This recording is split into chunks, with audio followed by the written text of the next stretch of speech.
This is The Big Picture, an official report of the United States Army, produced for the armed forces and the American people.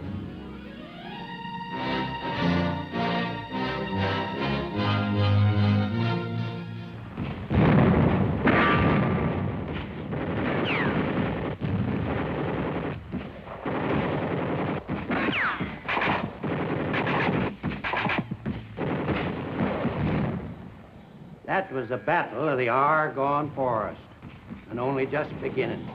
It's been that way for 3 whole days and 3 nights.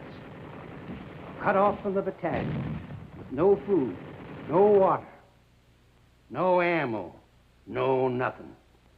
Then that last barrage lifted, and I started crawling around, looking for the rest of the patrol. You know what? There wasn't any. What was left of them, if there'd been any, had all been pulled back. I was all alone. I look around, and that place was just a-popping with Germans. All of a sudden, it seemed like the whole of the Kaiser's army was out just to get me, and all of them yelling for me to surrender. Well, I started looking for a clip. Oh, gee, Rushy, there wasn't any. I got so sore, I forgot to be scared. Then I grabbed for a hand grenade. I pulled the clip, hauled back, and let her go.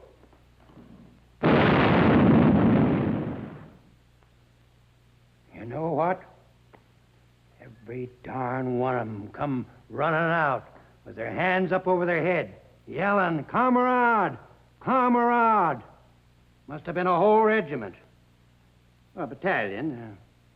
Couple of hundred, anyway. Well, that was World War I, the Battle of the Argonne. At least that's the way Grandpa recalls it. Perhaps he has stretched the truth a little bit. After all, refighting the old battles has been one of man's favorite conversational topics since the Stone Age. We must remember that it is a highly competitive pastime. And now let me interrupt just long enough to introduce myself. I'm Sergeant Stuart Queen, bringing you another in our series, The Big Picture. Today you will see the Battle of Salerno, a glowing chapter from our military history. Another reason, too, for that pride which makes the old battles a treasured source of memories among all men who have served the nation. But now, let's return to Grandpa and his captive audience. A tight corner, eh? I'll say. What did I do? I'll tell you what I did. I picked up that empty rifle of mine just as if she was loaded, and I started herding them prisoners into a single file. Maybe you think I wasn't scared. Come on, you, I yell. Come on, you. Get 'em up. Keep moving. Yeah, come on. Yeah, come on, come on. Yeah, I mean you. Hold up. You. Oh, no. Oh, no, Pop. You're not at it again. Hi, Tommy. On the level now, how many Germans was it this time? Go on. Go ahead. Poke fun. All the same, that was a man's war. None of your cream puff fighting with fancy machines to do the job. Cold steel and bullets, that's what we used. I was in a war. You were in a war? Well, now, isn't that something? Where do you suppose I was? At a taffy pole? Have you ever heard of Salerno? Salerno? And we had to clean up North Africa before we ever got to Salerno. Salerno? Oh. Well, go ahead and laugh. Maybe I'd be laughing, too, if I hadn't been there. Salerno. I bet most of us had never even heard the name. Some facts and figures you don't forget, ever. This was September 9th, 1943. The hour? Call it H hour.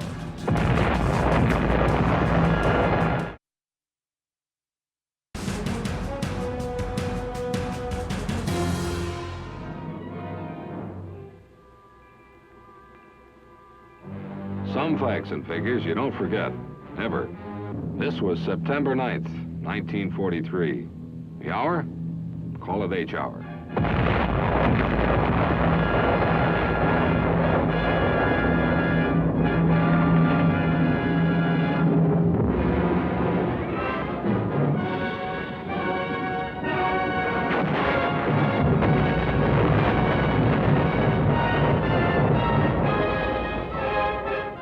Here was Salerno, and what a no-welcome committee.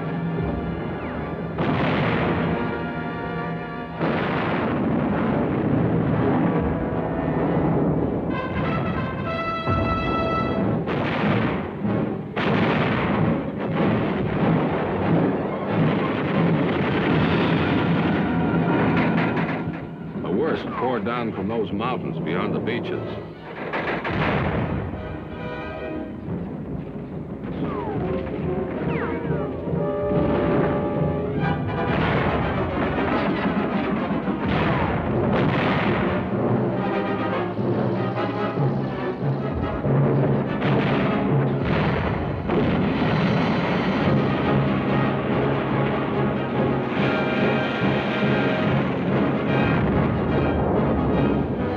We held on to the beaches and punched on into the narrow Salerno plain behind them. That was D-Day and the night that followed. Our goal was Naples, but those mountains stood between. From them, enemy observation could spot every try we made for the foothills.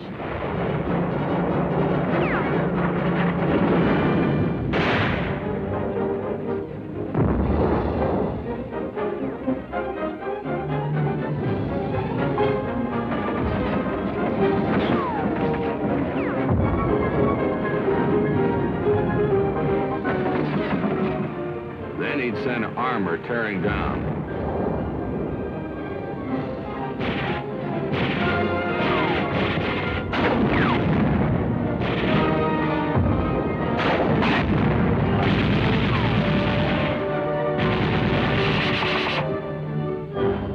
We were doing some tearing too, and units were breaking through. Remember the kids' game, King of the Mountain? Well, that's what this was, but for keeps.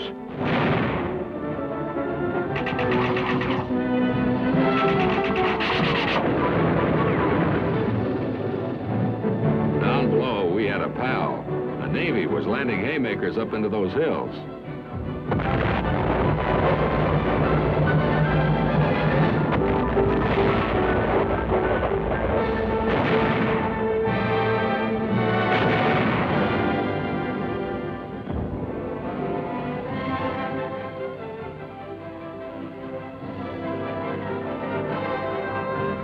The enemy began to move in the troops that Monty's 8th had chased out of Sicily. But we were doing a little moving in ourselves, and every hour we were getting more of the things we needed to keep the show on the road. Sinews of war, that's what speechmakers call it. The same as muscle, and in our slugging match, we sure could use plenty of it.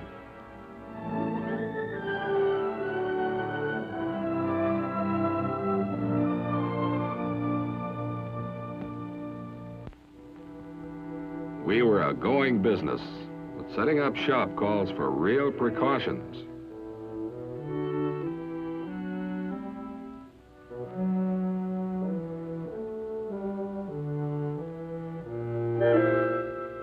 Maybe the tenants who moved out don't like you. These didn't, so we were mighty careful when we tidied up. Anyone who wasn't careful was likely to be sorry for it, if he was lucky. Just to keep from going soft, the engineers were taking time out from work to fight, and from fighting to work. The stuff that began to move over their roads made them the prettiest sight this side of US 1.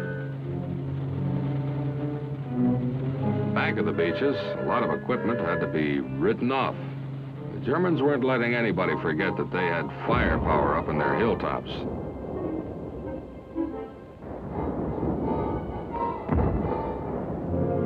Those same gunners were having themselves a high old time holding down our use of the airstrips. We had two of them.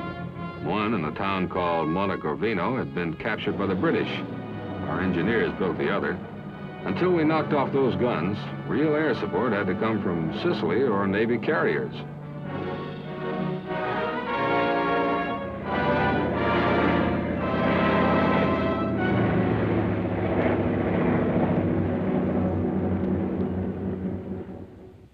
But worse, those guns were costing us men.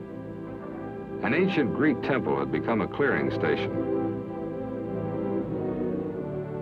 And those nurses, some of them on the beaches before the end of D-Day, worked round the clock, treating and helping to evacuate the wounded.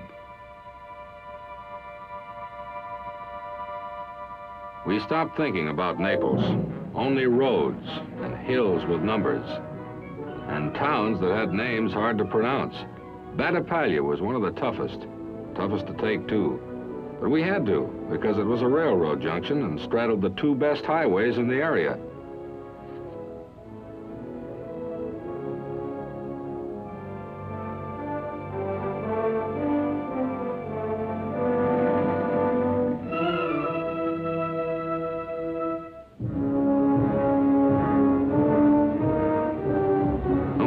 Reasons were that made a town important to us, the same reasons made it important to the enemy. And so those towns kept changing managements. We'd go in, get pushed out, and then have to go in all over again. And of course, worst were the ones up in the foothills. Up in the mountains with units circling backward and forward, you never knew who you'd meet up with. Sometimes it might be friends. A patrol could be a few yards away from an enemy hilltop, as the crow flies, not being a crow, still be miles away.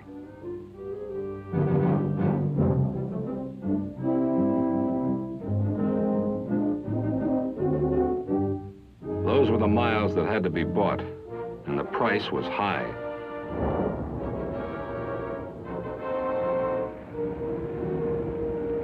It was gonna go higher. For now, the Nazis were readying an all-out counterattack. From the north, he rushed his best divisions, seasoned Grenadier Panzers, the veteran Hermann Goering Division. He'd smash us, hurl us back into the sea.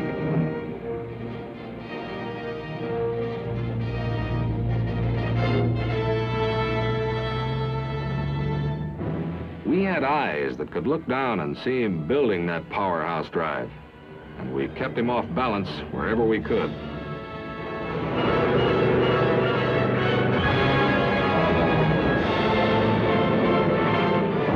The Nazi kept on plowing up our two airstrips and tried to pull down our carrier-based air power wherever it was flown in.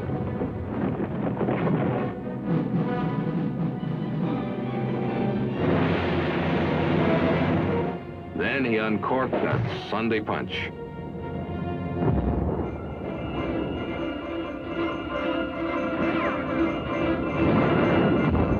He threw in everything, and everything still included guns hammering down on us from above.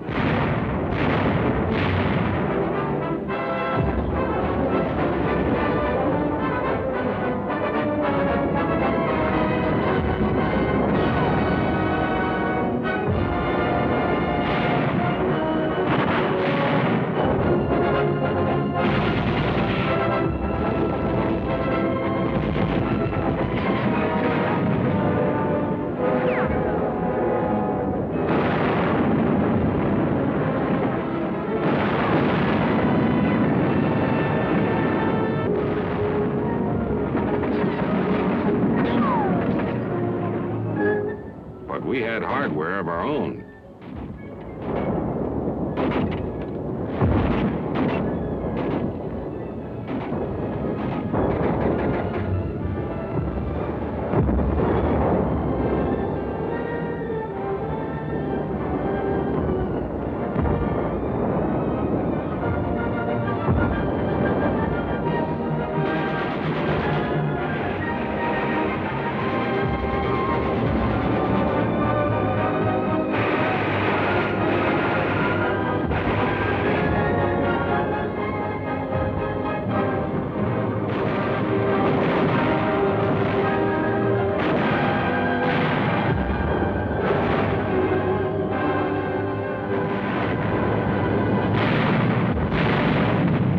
We blocked that Sunday punch and let go a few of our own.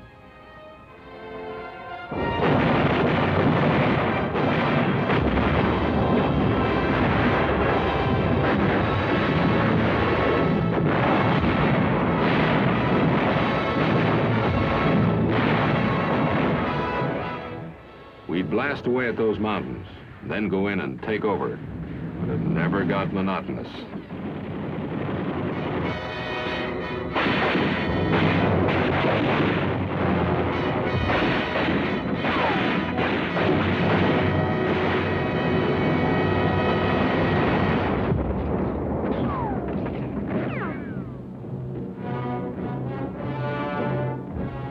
The enemy's punch began losing its steam, but he was in there slugging, and every foot of ground was costing us manpower.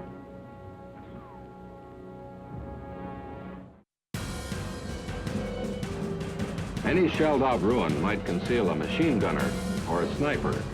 A pile of rubble made neat cover for a Nazi, handy with a grenade.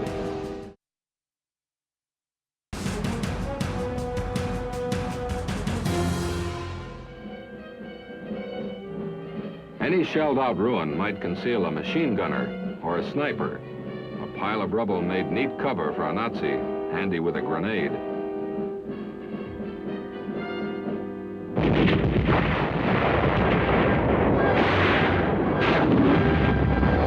But by now, we knew the counterattack had failed. Hitler had lost his chance to sweep us out of Italy. There was a message saying just that to every officer and enlisted man in our Fifth Army.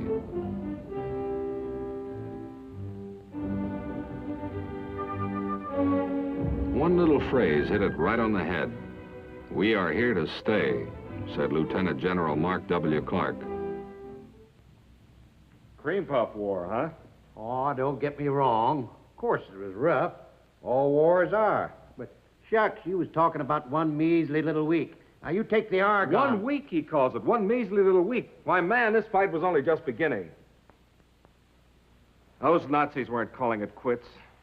Not yet, they weren't. Don't forget, this was still Hitler's Fortress Europe.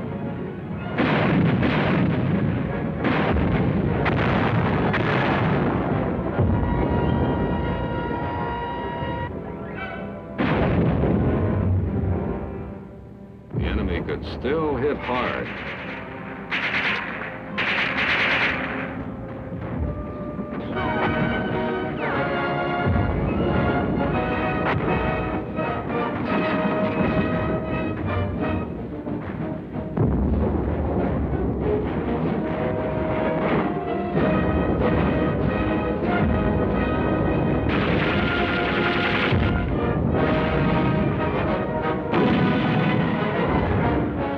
Call them delaying tactics. They still spell out fight.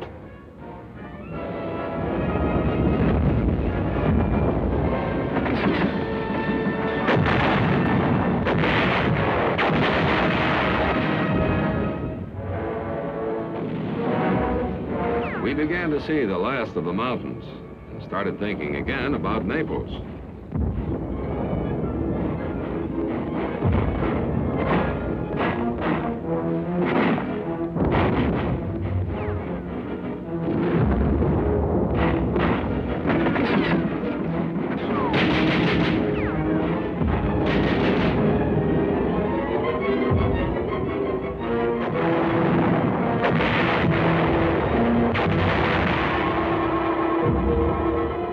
There was relief now for men in forward areas as reserves became available.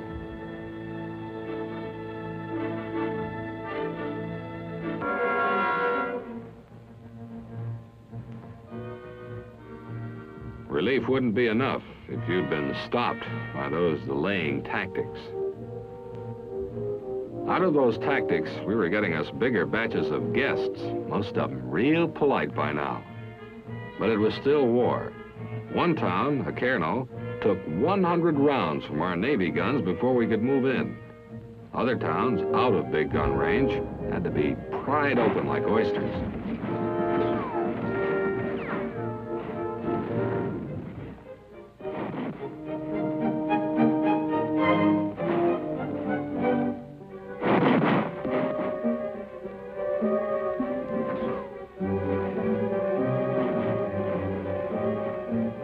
Mop up one town, then on to the next. Where the fighting had moved on, civilians would reappear. They'd even welcome us.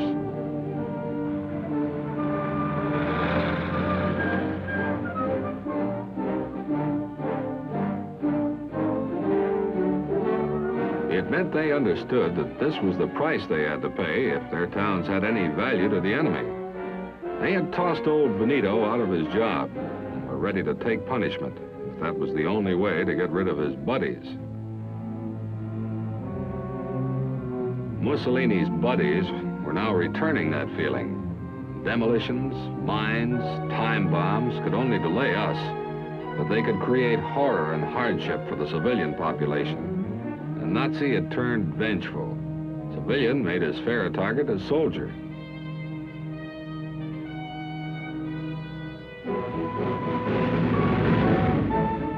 Here again was Eboli and other towns we'd fought for. Now they were ours for good. We pushed on toward Naples.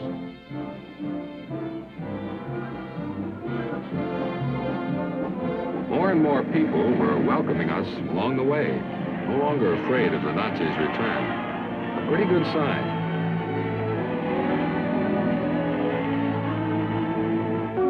There were other signs, too. The enemy was destroying his equipment, but still leaving us with beat-up roads and beat-up bridges. Come to think about it, we were pretty beat up, too, by now. Relief units became a welcome sight. Wrecked towns no longer meant warfare. It had become enemy spite as he fled north. We'd have to move fast if anything was to be saved in Naples. Rebuilding roads became routine, and we pushed on toward that port and those airfields we wanted.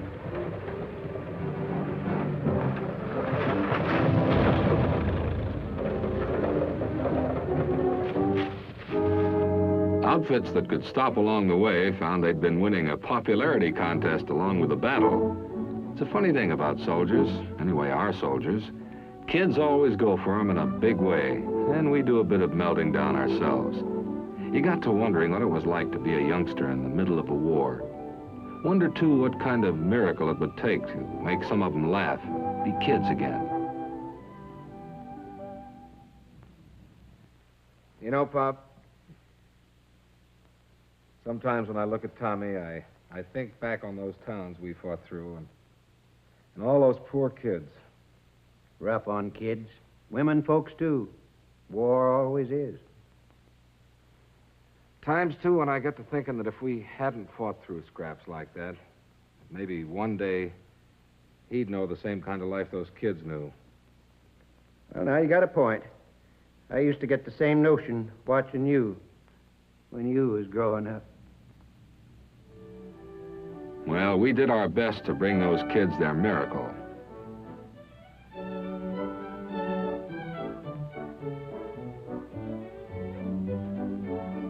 Then our military government people came in to distribute needed relief and reorganize paralyzed communities.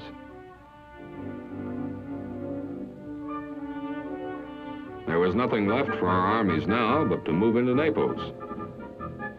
And maybe Naples wasn't waiting.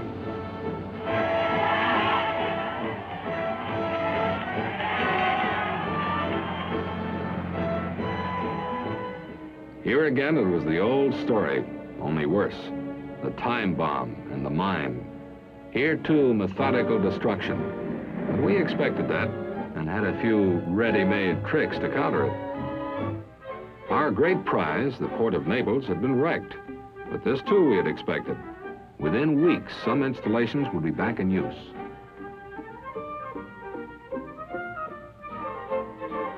The retreating enemy had missed no bets. The main aqueduct had been cut, and emergency water supply had to be improvised. Not a single utility had been left functioning, but they would be restored. We took care of that.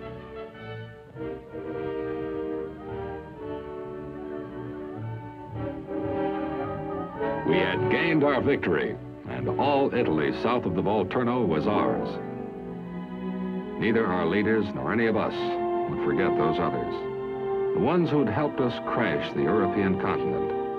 American fighting men who brought honor to themselves, the armed forces, and our country.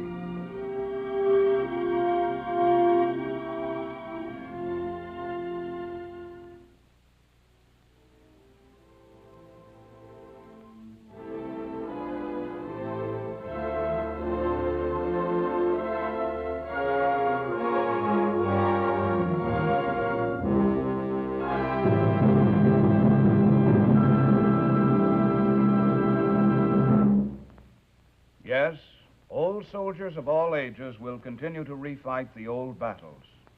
Call it pride in self, in the outfit, in our military traditions. No matter which, it serves us all. In those oft-repeated stories, there is inspiration to acts of courage and sacrifice when newer challenges to our American heritage must be met. Now, this is Sergeant Stuart Queen, your host for The Big Picture.